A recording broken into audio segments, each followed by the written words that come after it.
Hello everybody. I want to share with you an interesting verse in chapter 19 of the book of Revelation. It correlates completely with one of my main themes that I want to share with you, that Christians are going to be involved in the book of Revelation, in the restoration of the world back to Garden of Eden conditions. And this is another wonderful example of that, and I want to share that with you. Notice in Revelation 8:13, I beheld an angel flying through the midst of heaven, saying with a loud voice, "Woe, woe, woe, to the inhabitants of the earth by reason of the other voices of the trumpet of the three angels which are yet to sound." So this angel is flying in the midst of heaven and is announcing, woe, woe, woe, coming up. We just completed the 4 trumpets that are attacking the earth. Now we are seeing the 3 woes that are directed at Antichrist and all those that love Antichrist. Now, the word in the original text is not angel. It is eagle. Now, eagle has to do with us as Christians. We are eagle saints. Isaiah chapter 40, verse 31 said, referring to the rapture, "We shall mount up with wings as eagles." Matthew 24:26-28 says, "Wherefore, if they shall say unto you, Behold, he's in the desert, go not forth. Behold, he's in the secret chambers, believe it not. For as the lightning comes out of the east and shines even to the west, so shall also the coming of the Son of Man be. For wheresoever the carcass is, there will the eagles be gathered together." Listen. Wheresoever the carcass is, that's our crucified Lord, there will the eagles be gathered together. Eagles are Christians. We fly up to meet the Lord, who is our crucified Savior. It's a wonderful thing. Now we as Christians are especially involved in the redemption of the earth and getting rid of sin and sinners and all aspects of sin. I do believe that.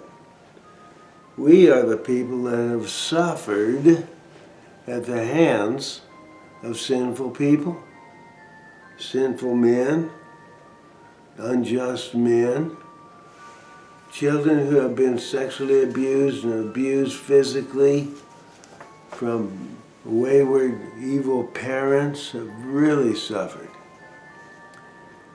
We all have suffered at some extent due to the fact of sin in our world.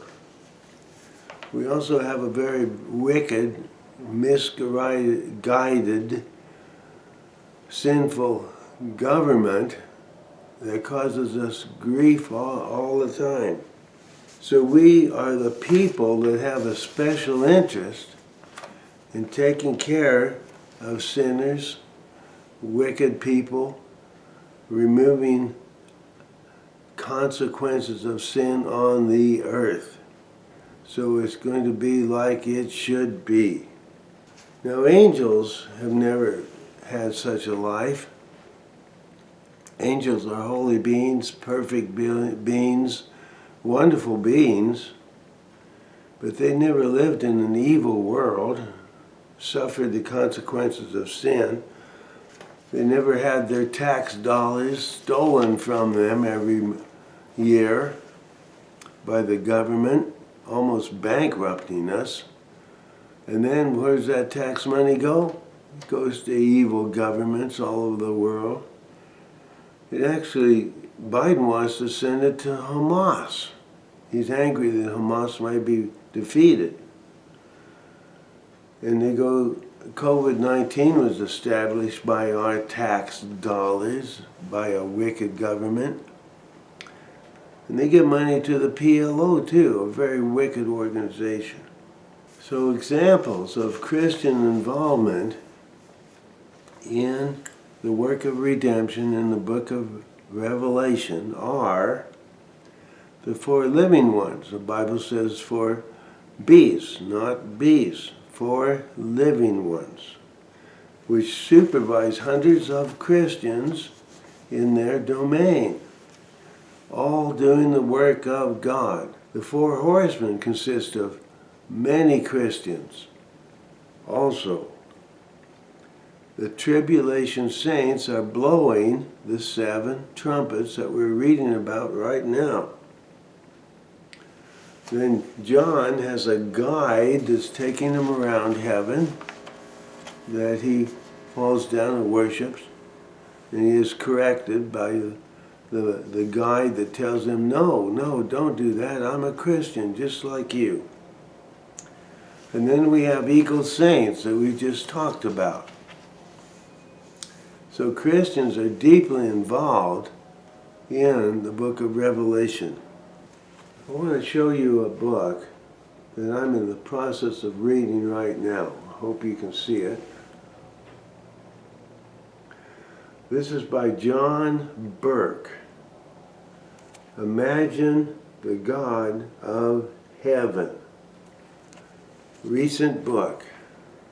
John Burke is an engineer that interviewed about 1,000 people that had died, went to heaven, their soul and spirit goes to heaven, and in the process of this they meet the Lord Jesus Christ, and he talks to them, and he gives them instruction, and he tells them a little bit about what heaven is all about.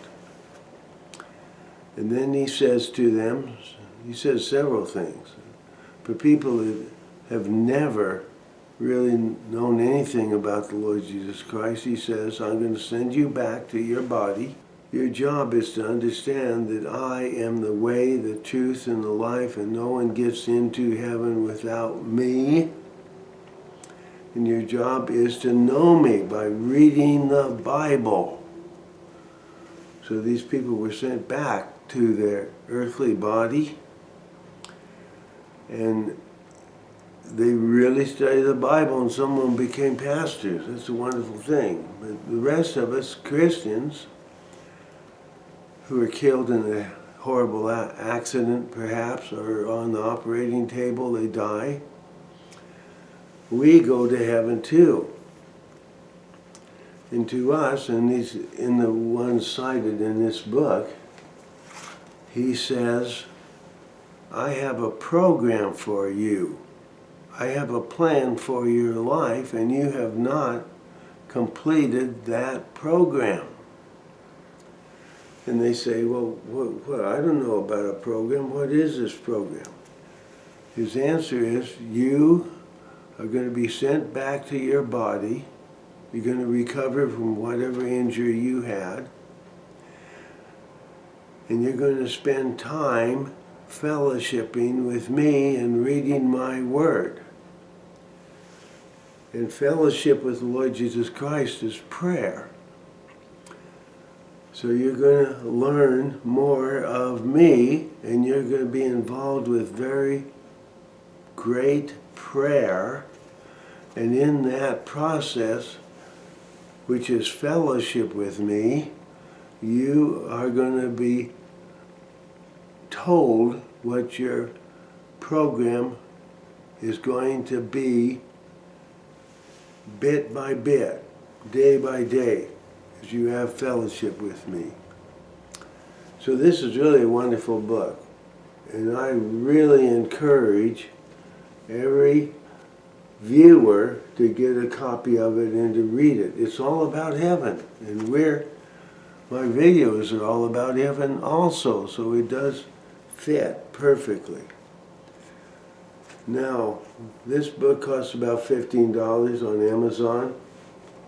At that price, the author does not make a penny. The publisher makes a penny, or so, maybe $8 or $9, and Amazon does make a few dollars. But the publisher doesn't get any money, and I learned that with my book, which is in the link below, on the Book of Revelation. I don't get a penny for that, although Amazon does get their cut.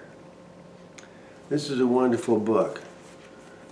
I am learning about the Lord Jesus Christ and heaven and future plans from reading this book. I had no idea that God loves us so intently. He loves us intently. Do we love Him intently? Well, I didn't. I went through the motions. I accepted Jesus as Savior. And I got baptized. I got sprinkled first, and then I learned that baptism was immersion. I got immersed finally.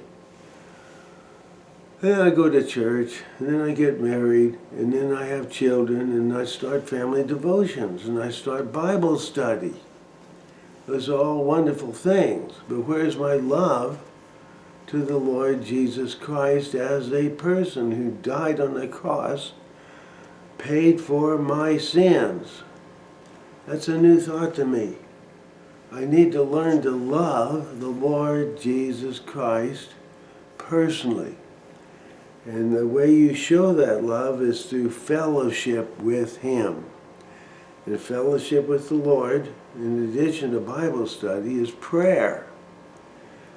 God wants us to be in prayer all day long without ceasing. Every thought, take it to the Lord. Every problem, take it to the Lord. Every difficulty, take it to the Lord. Talk to Him about it. Share these things with Him. We all have troubles in this life. Share these things with the Lord Jesus Christ every single day. I've been doing that lately. And lo and behold, we've been faced with some insurmountable problems. Pray about them. Ask the Lord Jesus Christ. Take a look at Him. Ask Him to do His will in these things, and within a day or two, bam, there's the answer. I couldn't do it. The Lord Jesus Christ did it. He does answer our prayers. It's an amazing, amazing thing. We must have constant fellowship with the Lord Jesus Christ. Encourage you to buy this book. You'll love it. It's not a book that you read, put up on the shelf. No, you're going to keep this book right next to your Bible. And you're going to reread it because it's full of so much deep truths and wonderful things. So I want to share that with you. So next week we will continue in our studies in chapter 19. Until that time, the Lord bless. Bye-bye.